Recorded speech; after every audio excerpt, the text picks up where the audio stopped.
Hello everybody, Phantom Fear here, and welcome back to another Clickteam Fusion 2.5 tutorial. Today we're continuing our Jevil boss fight. Last time what we made was this. We had several spades enter the middle of the screen. What I aim to do in this video is create it so that, much like in the game, they go round in a spiral pattern. Okay, so let's get started with that. Let us first start off by removing the majority of the spades we created last time, because they're going to only get in the way. And let's move ours slightly off screen. There will still be the problem, we'll delete it after, but at this point if you start it, this one's still going to come down. That's fine for now, we'll delete it in a bit. So what we're going to do is create that spiral pattern by first creating one up here, then there, then there, then there, then there, all the way round. That's quite simple to do. We're going to go on new condition, we're going to go under the timer every, we're going to go once the timer is equal to a certain value, and I'm going to change this to around 5 seconds. So after 5 seconds our first one will come through. We'll click OK. We're going to go down to this little box here, it says create new objects. Right click there, create object. We're going to go on our spade, and let's first create him at the top middle right here, and then press OK. Now if we wait here, we'll see first that one's going to come down. After 5 seconds, boom, there's that, and it comes through. That's just fine.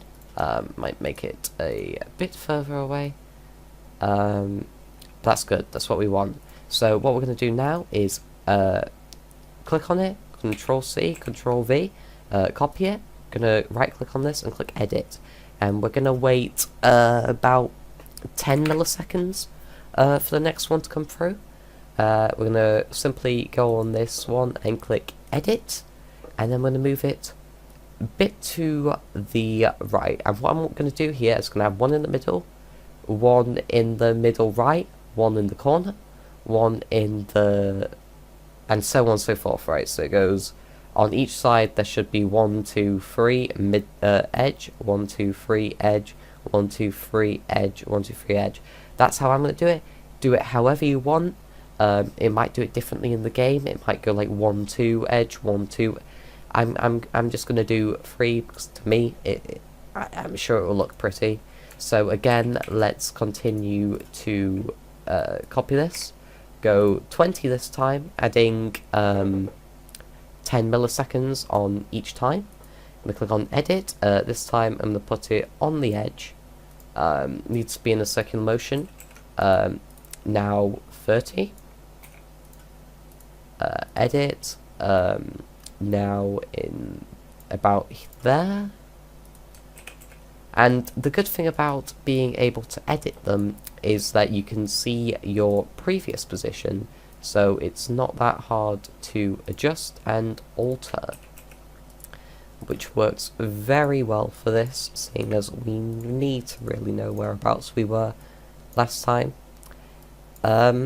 So as long as you get the gist, I'm going to quickly go through and edit this simple task, and I'll probably speed this up a bit.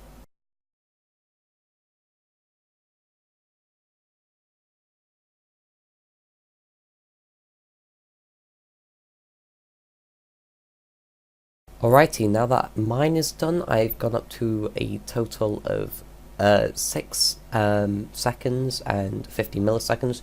Yours might go higher, yours might go lower. It really doesn't matter, it's personal preference. I'm going to go back over to my frame editor now.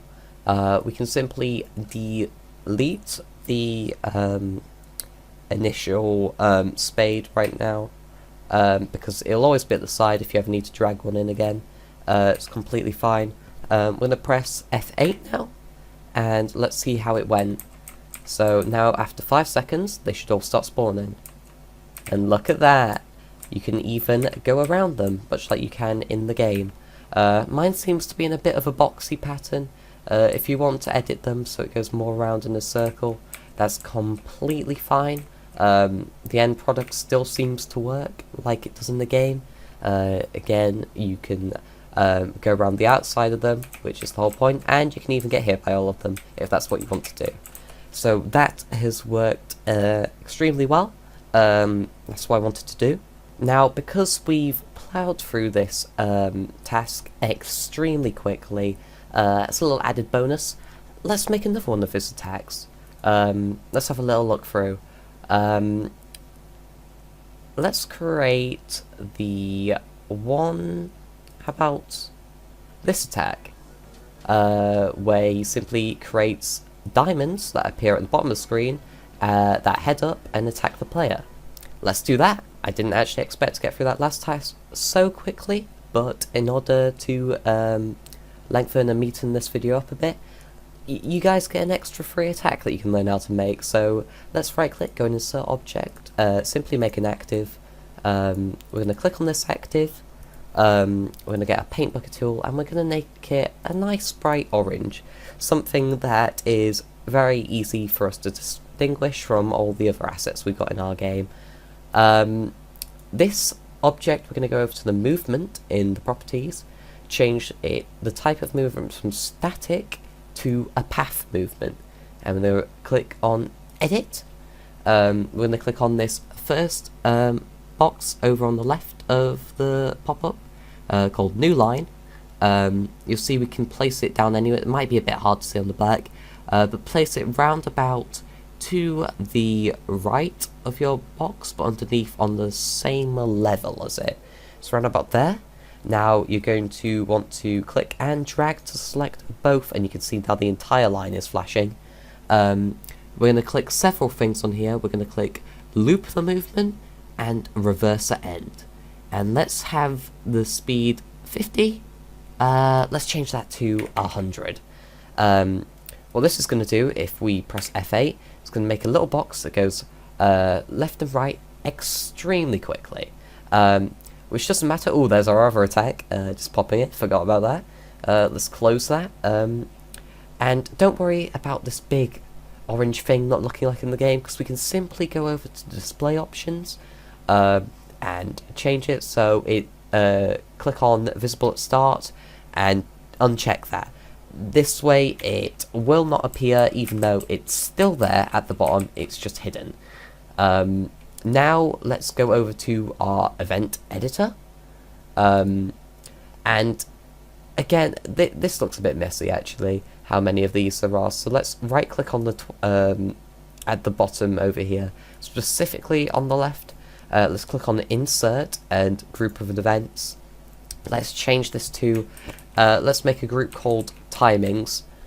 Click OK and highlight every single event where it's got to do a timer, and let's put it inside of there. So this means we can simply close it without looking at all awful and all messy. It's completely fine. We'll have it open for now.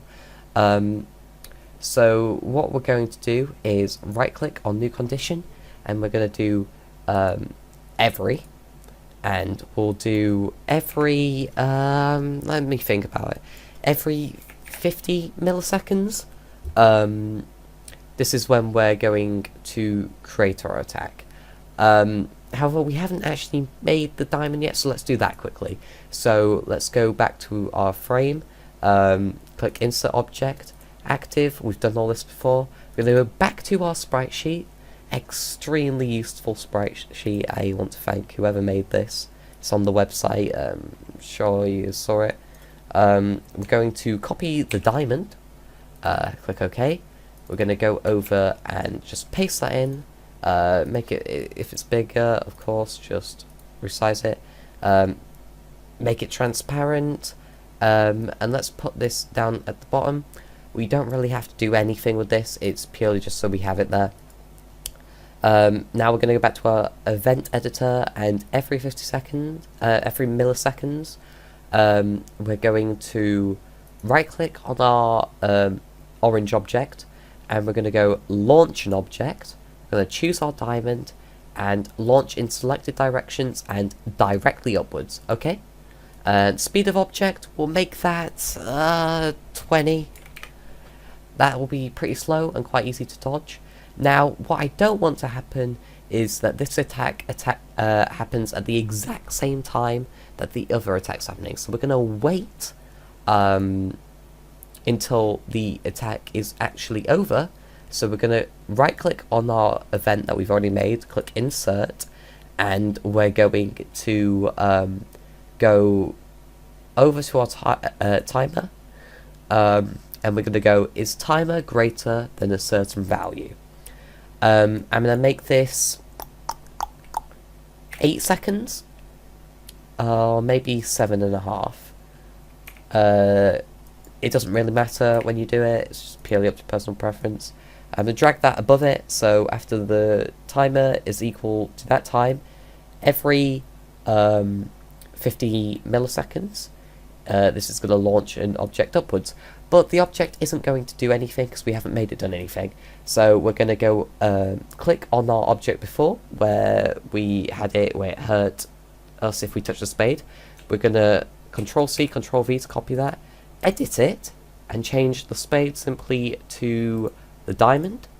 And rather than destroying the spade this time, I'm going to destroy the diamond, okay? And we can delete the spade destroying. Don't need that. Okay, let's test that out. Let's press F8, and let's see if it works. So, first off, 5 seconds go past, this attack's going to happen. And now? Well, it's definitely making them. Not in the way I expected it would. Let's go and make that uninvisible, and let's see what's really happening. Because what I think's happening is, it's going back and forth at a certain speed, that every time it makes the attack, it just so happens it's a little bit to the left of the other one. That's quite funny. Okay, that's a simple fix. We can do this multiple ways. All I'm going to do is go into the path movement, highlight it all again, make sure it's all selected. Let's simply just change this to another value, like 125. Okay, that should be just fine now. That was just a weird coincidence that it looked like it was moving slow. Just because of the timings of the movement. There we go. Now it launches in random directions. That's exactly what we wanted. You can up the speed or down the speed. I know at different parts of the fights it goes faster and slower. In fact, what we're also going to do is we're going to make it so it doesn't last forever. So we're going to go on this same event from before, press insert, the timer, and we're going to do, is the timer less than a certain value? How long do we want it to last for? So it starts at 7 seconds. Let's have this attack last for, I don't know, until 12 seconds is up. Let's drag that on top. Okay, let's try that. And then after 12 seconds, we can actually press a little plus down here to see the current time of our thing to make sure it's working. I'd like to go back to that. Okay. So this should go until 12 seconds are up. 12 seconds are up. It's done. I might actually make that a bit longer because that's quite a short attack. Edit. Let's make that 15 seconds. I think that's fair. We've got quite a lot done in today's episode. I think everyone's done extremely well. We've made a 2 attacks. At the start of this episode, we didn't even have really one attack pattern functioning properly. So that's great. Thank you all for watching. Next time, I think it would be cool if we could add a TP meter, and when you get close to a bullet in a certain range, it could add to the TP meter, much like it does in the game. I think that would be a super cool thing to add. So until next time, that's it. Thank you all for watching, and bye.